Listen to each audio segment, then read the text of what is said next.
Xin chào tất cả các bạn đã quay trở lại với kênh của mình. Thì hôm nay mình sẽ làm video hướng dẫn các bạn làm một máy cắt sắt để bàn.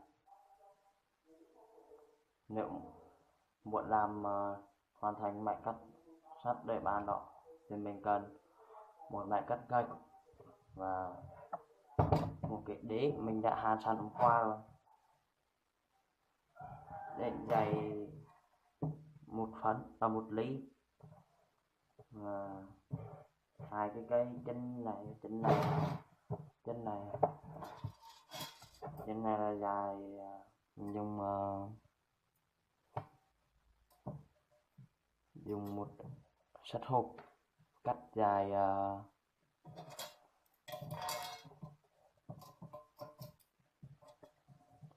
18 cm, hai đầu 18 cm, còn cái này là dài 25 cm, cái này dài 25 cm.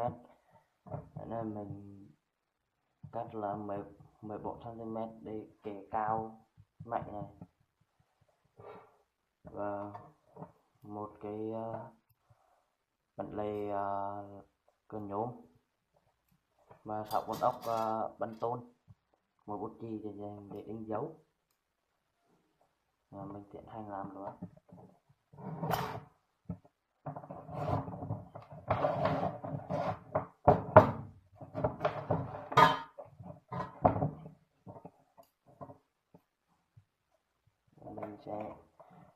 Bây giờ mình sẽ đánh dấu và khoan 6 con ốc này là khoan ba con rồi này, và ba con trên này này, ba con trên này để giữ máy. Mình sẽ không quay phần. Sau một hồi vật lộn với em ấy, và mình đã gạt nó vào lên khung được, và mình có hàn thêm một cái trục ở đấy và cái ốc ở đấy để cột giun lại. Mình chưa tìm được ở đâu bạn nó xóa nó cho phù hợp, nên mình đã gắn tạm một cái dây giun. Mọi người ứng hàn cái cây tip này nè, dài lên như thế này cũng được, thấp như thế này cũng được. Còn về phần cái này là mình đã hàn trước rồi nhá, vì chỗ trước mình là hàn trước rồi.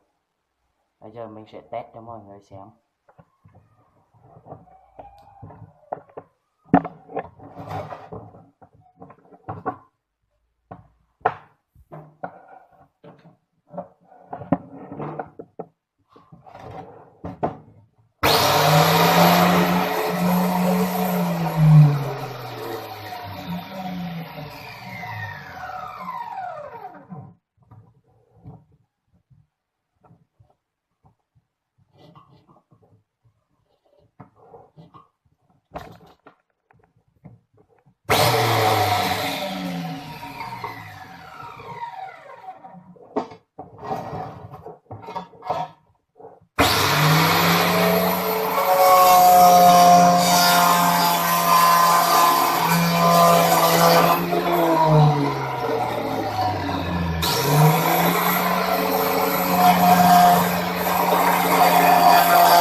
xin kết thúc video tại đây nhé.